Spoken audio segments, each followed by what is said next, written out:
안녕하세요. 대구부동산 스터디입니다. 11월 8일 1일 브리핑 해보도록 하겠습니다. 평당 2,000에서 평당 1,400 수준으로 가격 30% 하락에 어느 정도 키 맞추기가 지금 다 들어가고 있는 분위기인데요. 수성하늘 제일외부 좀 특수한 가격, 4점 몇 억대 가격 이런 것들도 좀 일부 눈에 띄었습니다. 5.1억 월배역 포주코드샵 42평형 4.5 이거 뭐 평당 1,000만원 수준이죠. 그리고 앞에 새로운 건물들 지어지면서 좀 가려지는 부분 그에 대한 다른 마이너스 프리미엄이 좀 작용하는 것 같기도 하네요. 월성 월드 메리디앙, 삼성 브리티시 용산, 칠성동 코롱할체. 그래도 그 지역에서는 나름 인기 있는 아파트들이잖아요. 이것들이 평당 가격이 2,000만원 수준에서 1,400만원 수준으로 한 30% 정도 떨어지는 데서 키 맞추기가 일어나고 있다. 그럼 좀 비인기 아파트들은 오죽하겠느냐 이런 생각이 듭니다. 청라 헬스자의 분양권 5.5 요거 제목 하나만 달았어도 오늘 상당한 관심을 끌만한 영상의 제목이 될 것 같습니다. 청라 헬스자이가 5.5억밖에 안 해요. 그럼 다른 지역 어떠하겠습니까? 자, 분양했는 지역 대명 그랜드자인가요? 대명 그랜드자이 이 2,000세대 정도 되는 아파트예요. 특별 공급 물량 768세대 중에서 19 768분의 19 이거 전체 일반 분양까지 하면 이거 결과가 상당히 우려됩니다. 대구 미분양 굉장히 늘어날 수 있는 걸로 보여지지 않습니까? 이게 왜 또 문제가 되냐면 분양가가 나름 착했어요. 한 5.5 플러스 마이너스 뭐 그 정도 5.5억 조금 넘어가는 그런 정도 수준인 것 같았어요. 그럼 인근의 분양권 가격들은 또 어떻게 될 것이냐. 이 비인기 지역 상대적으로 청라 헬스자이와 견주어 본다면 나름 비인기 지역이라고 볼 수 있지 않겠습니까? 그렇게 봤을 때 가격이 똑같다면 어느 쪽으로 눈이 가겠습니까? 빌리브 헤리티지 말할 것도 없습니다. 대형 평형 고급 아파트 관심 없어요. 6억 이상 아파트 사지를 않는 대구 분위기인데 이 비싼 아파트 분양해서 이거 어찌 감당하려고 하는지 모르겠습니다. 빌리브 신세계 좀 우려되죠. 대구의 미분양 굉장히 많이 양산해내고 있습니다. 매도 물량, 임대 물량 보시겠습니다. 자, 매도 물량은 줄어드는 추세. 요걸 제가 주말 동안 좀 곰곰이 생각해 봤는데요. 그 금융권에서 돈을 빌리면서 처분 조건이 있는 것들이 이게 관련이 없어졌잖아요. 규제지역 해제되면서 그 여파가 지금 오고 있는 것이 아닌가. 2년으로 연장해준 것 그거의 여파라기보다는 이 금융권에서 빌려준 돈 중도금 관련해서 그것도 더 큰 영향이 있는 것 같습니다. 사실 그 영향이라면 이것보다 물건이 더 많이 줄어들어야 되는데 그렇지 않다. 요 정도만 보고 넘어갈게요. 전세 물량 상승 추세가 조금 완화되었다. 하지만 이 물량도 감당이 불감당이라고 계속 말씀드렸어요. 월세 물량 내일도 아마 최고치를 갱신해 나갈 것 같고요. 전체 임대 물량 내일 되면 아마 거의 최고치에 육박하는 수준 물량 많구나 이 느낌 들어요. 거래량이 완전히 망했죠. 거래량이 이틀치 거래량이잖아요. 하루에 17건이면 최악 수준 중에서 최악의 거래량이에요. 1월달보다 혹은 6월달보다 더 적은 거래량이 나올 걸로 보여집니다. 그 와중에 직거래 비율은 38%까지 올라갔어요. 직거래 비율만 굉장히 많이 올라갔다. 지금 그러면 대구의 하루 평균 거래 건수가 얼마나 되느냐. 10월달 거래 집계가 마무리되면 요 찐 초록 요것이 거래량으로 거의 확정이 될 확률이 높잖아요. 한 770건대. 그러면 그때보다 지금 일평균 거래되는 추세가 더 늦어요. 그러면 700건대 초반이면 거의 어느 정도 수준이냐면 다시 규제 해제 이전에 최악의 6월 말에 규제 해제됐던가요?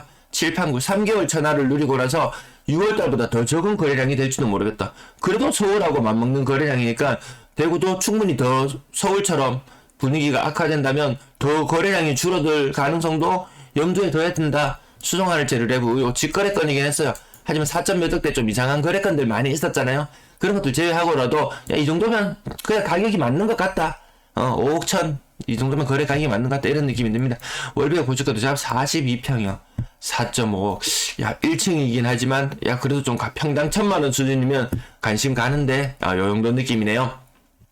최고 전체 가격 5.5억까지 갔었습니다. 월성 협성 유포에 7억 3천까지 갔었어요. 이게 뭐라고 신축이라고 얼마나 띄우기 심했나요 여기. 좀 낯간지러울 정도로 인터넷 게시판에 글들이 너무 많이 올라왔었어요. 그러면서 그 사람들이 쪽 빠져나가고 난 빈자리는 가격이 굉장히 많이 떨어졌더라. 이 7억 3천이면은 평당 2천만원도 더 넘지 않습니까? 33평형에 7억 3천이면 평당 2천만원도 넘어요. 근데 지금은 평당 1,500만 원이 안 되죠. 1,400만 원. 뭐, 그 정도 수준까지 내려왔습니다. 비단 협성 협포월뿐만 아니고 월성 월드메리디앙 또한 지난번에 4억 5천 정도 거래되었는데, 야, 이 정도면 뭐, 이런 식으로 이야기가 좀 있었는 것 같은데요. 여전히 많이 빠지더라. 30% 이상은 기본이더라. 야, 이거 위에 거 보니까 월성 협성 협포 같은 경우는 띄우기 심했던 만큼 빠지기도 심하네요. 40% 가까이 빠지는 모습 보여줬네요. 삼성 브리티시 용산도 거의 6억 7천, 거의 평당 2천만 원 아닌가요? 이게 평당 1,500만 원도 안 되고 1,400만 원, 1,300만 원 수준인가요? 네, 이 정도로 가격 30% 빠졌다는 게 평당 가격으로 보니까 확연하게 눈에 들어오네요. 칠성동 코롱할지도 6억 중반까지 갔던 것이 4억 초반. 기본 분양권 프리미엄 빠지는 거, 한두 장 빠지는 거, 이거 별거 아닌 것처럼 생각했는데, 기존 아파트들도 프리미엄 2장씩 빠진다? 그러면 전형적으로 이 부의 증식 방식 뭔가요? 일시적 1가구 2주택. 아, 나는 투자 생각 없었어. 그냥 조금 좋은 집으로 갈아타고 싶었어. 그게 투자예요, 그게. 세금을 절세하면서 그게 투자거든요.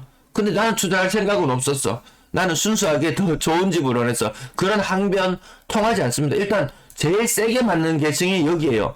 영끌보다 더 아픈 게 일시적 1가구 2주택 갈아타기예요. 영끌들은 젊은 층이 하잖아요. 좀 젊은 층. 야, 다 날리고 제로에서 다시 시작하면 된다 치지만, 이 갈아타기 하는 이 세대들은 그래도 30대 중후반을 넘어서고 40대 중후반 50대까지도 이걸 많이 하더라고요. 야, 난 나이 먹고 나는 50대가 넘어갔을 때, 야, 저 집값 때문에 저렇게 부지런히 옮겨서 갈아타고 다녀야 될까라는 생각이 들기도 한데, 어쨌든 그 세대까지 하는데, 이 사회적 이 중추를 이루는 그 계층에서 시계 두드려 맞는다. 이 상당히 아픕니다. 그 나이대 자녀들도 어느 정도 좀 이제 한창 돈 많이 들어갈 나이대고 그럴 텐데 조금 많이 뼈아픈 교훈을 하나 남기는 게 아닐까 이런 생각을 해봅니다. 수동화를제를 내부 30평형 가격 거의 40% 가까운 하락. 장기 협상 유포래 30% 가까운 하락. 이게 좀 수상해요. 장기 협상 유포래. 이 정도 3억 4천 가격이면 분양가 수준인가요? 분양가보다는 높겠어요. 30% 수준. 그 옆에 제가 하늘차가 살짝 헷갈렸습니다. 상인 푸르지오 가격 3억 3천, 태양 리더스 4월동 태양 리더스 3억 2천. 조금 인기 있는 지역은 가격들이 4억 초반으로 줄 서더라. 4억 초반으로 줄 서더라. 그래도 그것보다는 급지가 조금 낮다고 이야기할 수 있는 애들은 3억 초반으로 줄을 서더라. 안심역 고론하늘채 3억 2천. 고점 대비 20% 정도. 보성 강남타운 간혹 좀 오래된 아파트들 중간에 눈치 없이 끼긴 하는데 얘들은 3억을 지켜내지 못하더라. 어느 정도 눈에 보이지 않는 이 선이 있어요. 매수자들이 바라보는 이 눈높이가 이제 어느 정도 정해지는 것 같은 그런 느낌이 들지 않습니까? 매도자들이 얼마든지 높은 가격에 팔고 싶겠지만 매수자들은 어느 정도 급지 5억, 어디는 4억, 어디는 3억 이렇게 어느 정도 선이 정해지는 것 같아요. 그래서 이 괴리가, 이 두 매도자와 매수자의 괴리가 크면은 오늘처럼 거래량이 안 나오는 수밖에 없는 것 같습니다. 네, 가격 하단 부분은 상대적으로 덜 떨어지지만 크게 떨어진 애들도 있더라. 11월달 들어서 건당 거래 대금은 많이 올라가 있는 모습, 점점 올라가 있는 모습. 하지만 거래량이 너무 안 살아난다는 게 좀 문제입니다. 다시 700건대 가장 최악이거든요. 2022년 6월에 740건의 거래량이 이 통계를 집계한 이래로 나타나는 가장 적은 거래량인데 그때보다 또 다른 더 적은 거래량이 나타날 수 있다. 하루하루 역사의 한 페이지를 새로 고쳐 쓰고 있는 그런 느낌이 듭니다. 3억 미만 거래 비율은 다시 올라가고 있네요. 6억 이상 비율은 확연히 줄어들고 있다. 이 분위기 속에서 빌리브 헤리티지? 네. 어쨌든 성공하기 힘들 것이다.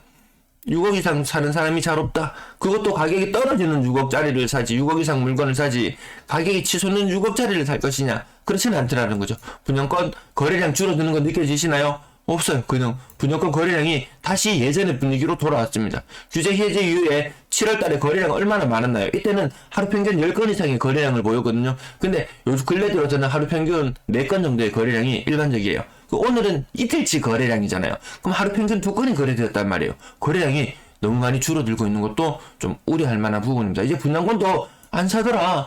왜?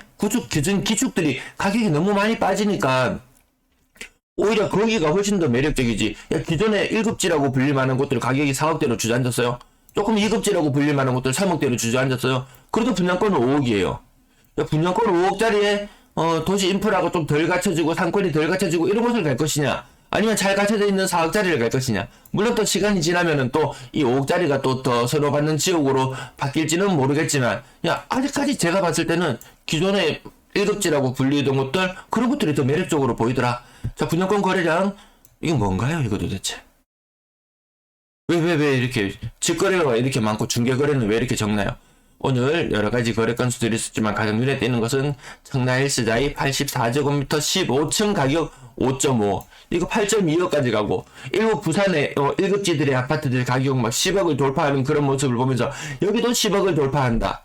자, 가자라고 외쳤던 그곳들 10억은커녕 반토막 5억대로 가격이 주저앉아버린 모습. 아니, 나머지 가격들이 눈에 들어오지가 않네요. 쟤 때문에 나머지가 눈에 들어오질 않습니다. 전세 거래량 42건, 이것도 좀 충격적이지 않나요? 전세 거래량도 굉장히 위축되고 있더라. 자, 전월 같은 달을 비교해 보더라도 10월달 보시면은 휴일이 하루 더 많았어요. 휴일이 하루 더 많았는데도 거래량이 136건. 그 휴일 수가 같았던 9월에 방송했을 때도 보면 136건. 그때보다 거래량이 오히려 더 줄어들고 있다. 10월 반짝 이때 거래량 좋았어요. 10월 후반, 10월 하반기에 거래량 좋았거든요. 근데 그때부터 제가 제일 끝자락으로 가면서 야, 거래량이 다시 줄어든다. 이상하다. 이 부분에도 거래량이 좀 늘어나고 있다는 글을 써놨다가 아니더라고요. 그래서 글을 지워버렸어요. 거래량이 다시 줄어들고 있다. 전세 거래량. 왜 그런가 보니까 가격이 너무 비싸더라.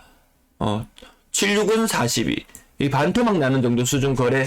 요것 좀 특수한 거라고 빼고요. 나머지 가격들이 거의 70% 선이더라. 야, 전세가 그렇게 매력적이지 않더라. 금리는 미쳤는데. 금리는 지금 5% 넘었는 걸로 알고 있거든요. 전세자금 대출 평균 금리가 넘었는데, 그럼에도 불구하고 전세 가격이 너무 비싸더라. 와, 정말, 와, 지금쯤 분가를 해야 된다든지 이런 사람들은 좀 고민이 상당히 깊어질 것 같습니다. 전세 가격 앞부분 설명이 길어서 가볍게 지나갈게요. 자, 가격 눈으로 확인하셨나요? 좀 비싼 거, 여전히 비싸다는 거 느껴지시나요? 이 반토막 수준 거래 나와줘야지 요 정도만 별표지. 나머지는 일반적으로 여기도 반토막 거래가 있네요. 나머지는 70%, 80%, 고가 대비 70%, 80%, 이자는 2배인데, 그러면 임차인의 부담은, 역계산 살짝만 한번 해볼까요? 기존에 4억짜리 전세에 살았다. 지금 70% 수준이라서 전세가가 2.8억으로 떨어졌다. 근데 금리까지 반영한다면 4억짜리 전세는 2억으로 떨어져야 된다. 그러면 사실상 0.8억에 대한 1년치 이자를 임차인이 더 부담하는 꼴이 되는 거잖아요. 그럼 이 0.8억에 대한 이자, 거의 1억에 대한 1년의 이자 얼마인가요? 1년에 500만원, 한 달에 50만원, 한 달에 한 40만원 정도를 더 부담해야 되는 정도 수준이에요. 말 1년에 400만원, 2년을 살면 800만원. 결코 적은 돈이 아니에요. 여기서 돈을 모아야지 나중에 뭐 집을 사고 뭔가를 해 나갈 텐데, 이자 비용으로 다 지불하다 보면 결국 지금 전세를 비싸게 맺는 사람들은 나중에 장래 추후에 또 집을 사는데 그만큼 자금력이 딸릴 수도 있을 것 같다. 월세 비중이 높고요. 평균 전세 가격 설마 2018년 가격하고 맞닿겠냐라고 했겠지만 이거 시간 문제로 보여지지 않나요? 지금 추세선, 하락하는 추세선 변함없이 우하향 계속 그려내고 있습니다. 2018년의 전세가가 위협받고 있습니다. 전세 거래량 줄어들고 있다는 거 말씀드리고요. 3억 미만 거래 비중이 82%까지 줄었어요. 10집 중에 8집은 3억 미만의 전세에 살더라. 근데 요 수치는 조금 내려가긴 할게요. 시간이 지나면은 4억 이상 비중은 확실히 이제 10% 밑으로 자리 굳힘하는 것 같습니다. 월세 거래량 41건. 오늘 전세 거래량 살짝 오류가 있었던 것 같습니다. 50몇 건 되었을 거예요. 네. 평균 월세 가격, 주춤, 보증금, 주춤, 임대 거래량 전체적으로 임대 거래 절벽 나타나면 큰일 납니다. 내년에 정말 큰일 납니다. 이거 감당이 불감당한 수준으로 가고 있는 것 같습니다. 그래서 조정은 쉽게 끝나지 않는구나. 단순히 매매 시장만 조정을 거치는 것이 아니고 임대 시장 전체적으로 다 같이 조정을 거치는데, 임대 시장은 기본적으로 2년씩 혹은 2+2, 그것 때문에 조정 기간이 최소 2년 혹은 4년 이런 식으로 더 길어질 수 있다는 부분 염두에 두시면 되겠습니다. 네, 오늘도 시청 감사합니다.